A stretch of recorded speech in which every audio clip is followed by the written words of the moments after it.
अब मैं ये कह सकता हूँ इतने सालों के तजर्बे के बाद कि लोगों ने अपने आप को कलेक्ट करना, ऑर्गेनाइज करना, प्लेस करना, फ्रेमवर्क्स में डालना और उसके अंदर उसकी प्लेसमेंट्स को लेके अपनी जिंदगी को काम ही नहीं किया होता। बस चल रहा है सो चल रहा है। ये है चल सो चल की कहानी पे बड़े बड़े पहुंचे हुए लोग चल रहे हो। तो नॉर्मली जब उनको ग्राउंड उनकी खराब होती है या उनको कोई एक जगह से झटका लगता है, उनको ऐसा लगता है कि उनकी पूरी इमारत ही साइकोलॉजी और नफ्सियात की गिर गई। अगरचे बहुत कुछ होता है उनमें, स्ट्रेंथ बहुत होती है, लेकिन बिकॉज दे डोंट नो, तो इतनी गुंजल बन जाता है चीजों का, इट्स सो जम्बल्ड अप कि वो खोल नहीं पा रहा होता है। And that is the reason फिर वो अपनी ट्राई करता है।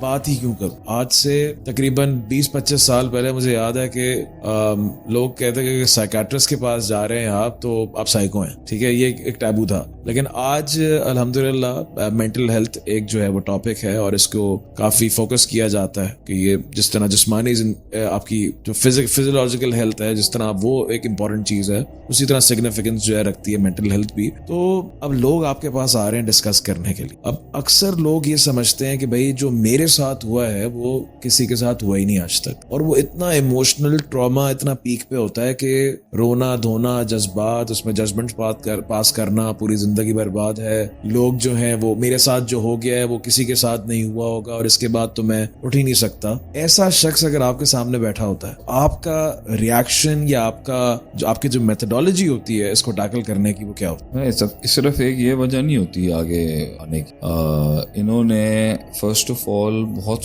सालों से रखा हुआ होता है अंदर, और लोग जो ना अक्सर आके जो ना वो घबराहट में पहली बात ये कहते हैं कि मैंने कभी ओपन अप नहीं किया किसी। सही। यूरोप के कितने केसेस हैं मेरे पास आए हैं, उन्होंने कहा है कि शेख साहब हमने आज तक कभी जो है ना किसी से बात नहीं की, तो I do not know how to start my story और where to how to park it and stuff like that. दूसरी बात यहाँ पर ये है कि ये वाला एक अलहदा इस पे सवाल होना चाहिए कि भाई मैं उन्हें कैसे गाइड करता हूँ सही स्टोरी ओपन अप करने के लिए। तो what do you want to know कि मैं खुलवाता कैसे हूं उनको, या मेरी अपनी पर्सनल सोच क्या होती है जब वो अपनी बात कर रहा होता। एक इंसान दर्द के अंदर आया है, तकलीफ में आपके पास आया है, और उसके लोग ना अपने माइंड में ना बहुत उलझे हुए होते हैं। People are very scattered. बहुत कम लोग होते हैं। मैंने मेरे ख्याल से दुबई में या सऊदीया की किसी की एक केस था, उसने जिस तरीके से अपना पुटअप किया था ना, तो पता चलता था कि वो एक ट्रेनर था, बहुत बड़ा सही ट्रेनर था। इसलिए उसने जब अपना केस पुटअप किया ना, तो वो बड़ा ऑर्गेनाइज तरीके से पुटअप किया कि मसला यहाँ एग्जिस्ट। लेकिन लोग जो होते हैं ना, उन्होंने अपनी जिंदगी, ये मुझे ज्यादा, अब मैं ये कह सकता हूँ इतने सालों के तजर्बे के बाद, कि लोगों ने अपने आप को कलेक्ट करना, ऑर्गेनाइज करना, प्लेस करना, फ्रेमवर्क्स में डालना और उसके अंदर उसकी प्लेसमेंट्स को लेके अपनी जिंदगी को काम ही नहीं किया होता। बस चल रहा है सो चल रहा है। ये है चल सो चल की कहानी पे बड़े बड़े पहुंचे हुए लोग चल रहे हो। तो नॉर्मली जब उनको ग्राउंड उनकी खराब होती है या उनको कोई एक जगह से झटका लगता है, उनको ऐसा लगता है कि उनकी पूरी इमारत ही साइकोलॉजी और नफ्सियात की गिर गई। अगरचे बहुत कुछ होता है उनमें, स्ट्रेंथ बहुत होती है, लेकिन बिकॉज दे डोंट नो, तो वो इतनी गुंजल बन जाता है चीजों का, इट्स सो जम्बल्ड अप कि वो खोल नहीं पा रहा होता है। And that is the reason फिर वो अपनी ट्राई करता है और गेंडे की तरह दीवार पे सर मार मार के सालों साल लगाता है। एंड मोस्टली केसेस मेरे पास तब आते हैं जब वो अपनी पूरी कर चुका होता है, जाया कर चुका होता है, अपनी ट्राई कर चुका होता है, बेउस्तादी और बेसनद जिंदगी गुजार चुका होता है, फिर आता है वो नॉर्मली हमारे, और उसको सबसे पहली बात ये कहता है वो कि मुझे पता नहीं है कि मैं कहाँ से शुरू हुआ। सो फर्स्ट ऑफ ऑल हम तो उसको पहले ये गाइड करते हैं। ये तो बंदा सोल्यूशन की तरफ आ रहा है ना। इससे पहले भी तो एक स्टेज है जहां पर वो दुनिया को ये चिल्ला कर बोल रहा है कि भाई मेरे साथ गलत हुआ है, आई वाज नॉट रॉन्ग। नहीं, वो जो है फिर उसके लिए फिर हमारा एक प्रिंसिपल होता है कि हम सुनते हैं, we listen to them. First approach is that you should honor the pain and the voice of the people rather than before healing them or giving them a diagnosis about. आप अगले को दर्द को जो है ना, गलत भी हो, एक्नॉलेज करें, सुने। वो बेवकूफियां लेके आया है, वो कमजोरियां लेके आया है, वो जहालत लेके आया है, या वो जो भी लेके आया है, you have to listen to them. आपको सुनना पड़ता है। Because maybe you are the first person जिसने acknowledge किया हो और जिसने recognize किया हो कि ठीक है तुम्हारे साथ हुई है, because लोग तो ये आपको पता कुछ है लोग होते हैं वो चाहते हैं कि हम सिर्फ आपके साथ वेंट आउट होना चाहते हैं। कुछ लोग इतना भरोसा करते हैं मुझ पे कि वो कहते हैं आपके अलावा किसी से बात ही नहीं करनी, किसी को नहीं समझते। and the healing starts there. मतलब बहुत से लोग वेंट आउट करके रिलैक्स हो जाते। बहुत से लोग होते हैं वो ये कहते हैं कि मैं आपके अलावा भरोसा नहीं करता किसी और के आगे बात खोलने। तीसरे लोग होते हैं वो ये कहते हैं कि आप जो है ना, हमें लगता है आपकी बातों से कि आप मेरे एक यूनिक लेवल की इन डेप्थ पेन को समझ सकेंगे।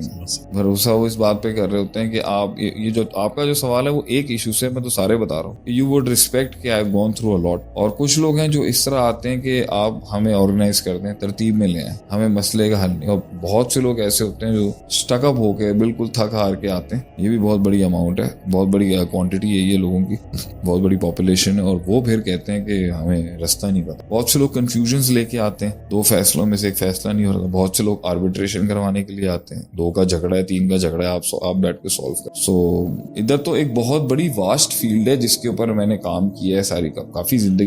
अगर मैं इसको आज के लिए सेशन के लिए सिंप्लीफाई कहाँ से स्टार्ट लूं, if I come to you and मैं आप इसकी मार्केट किसको आप ऑडियंस को टारगेट कर रहे हैं या आप ट्रेनर्स को टारगेट? नहीं, मैं तो अभी पूरी ऑडियंस को टारगेट कर रहा हूँ, जो भी है। खास नहीं, खास किसी काउंसलर्स को नहीं। If I come to you with specific subject और मैं ये अपने माइंड के अंदर समझ रहा हूँ कि शेख साहब जो मेरे साथ हुआ है वो किसी और के वही, इसको आप किस तरह टैकल करते हैं? नहीं, फर्स्ट ऑफ ऑल हम ऐसी 2-3 अल्फाज बोलते हैं उसको जो एक नर्व हिटिंग अल्फाज होते हैं, जो वो एक्सपेक्ट ही नहीं कर रहा होता कोई बोल सकता है जिंदगी। जैसे कि फॉर एग्जांपल अगर मैं ये सवाल करूं कि भाई मैं किसी के पास जाना, आप लोगों के तो सारों के मसले ना, मैं तो ज्ञान बांट रहा हूँ ना दुनिया में बहुत ज्यादा। अगर मैं किसी के पास जाऊं तो मुझे क्या चीज पुल करेगी उसकी तरफ? वो वर्ड जो कभी किसी के मुंह से निकला ही नहीं, वो वर्ड अगर मुझे आएगा ना तो आई थिंक मैं बहुत इंटरेस्टेड हूँ उसकी बात सुनने में, क्योंकि मुझे जो वर्ड सुनना है ना वो मुझे मेरे हल्के से कोई नहीं दे रहा ना। इस सिमिलरली उसको जो वर्ड चाहिए होगा ना,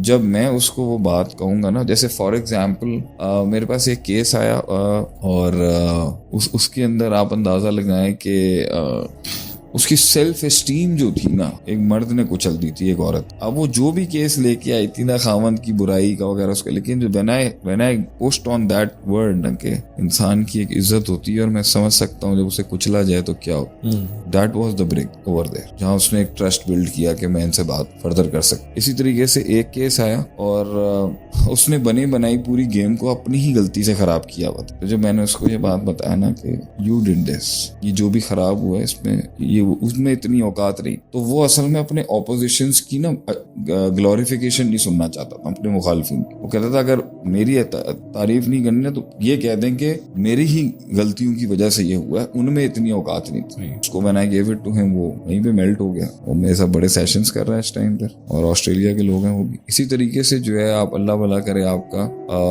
सो यू हैव टू अंडरस्टैंड आप उसकी पहले 5-7 मिनट की बात के अंदर कि इसका मतलब एक आपकी लक होती है, किस्मत होती है, और एक आपका एक तजर्बा होता है कि आपको फील आ जाती है यहाँ ये वर्ड बोलना चाहिए, यहाँ ये बात करनी चाहिए, और वो लगता है उसको और वो बड़ा रिलैक्स हो जाता है। जैसे अभी जो है ना एक औरत आई, उसका केस आया मेरे पास, और वो मेरे ख्याल से टोरंटो का केस था, अभी हफ्ता पहले ही केस है। मैं नाम तो किसी के नहीं लेता, लेकिन लोगों को सिर्फ सिखाने वाली और बताने वाली और शेयर करने वाली बात, उसने जो ना मुझे जब बात शुरू की ना तो उसने ये बोला कि वो उसने एब्सोल्यूट किसी और को गलत कहा हुआ था। सही है। तो जब एक इंसान आपको बिल्कुल एब्सोल्यूट अगले को गलत करने आता है ना, तो उसका मतलब है कि उसने अपने आप को ना बहुत जस्टिफाई किया हुआ। तो उसका जब मैंने नर्व हिट थोड़ा सा उसके ऊपर मारा कि ये कैसे हो सकता, यानी सामने वाला कुल्ली शर कैसे है, मतलब एब्सोल्यूट इविल कैसे है। सबसे मुश्किल केस तो मेरे लिए वो होगा ना जो सारे प्रॉपर बात करने के लिए आया, प्रॉपर सोल्यूशन चाहिए उसको, ठीक है। अब इसी तरीके से जैसे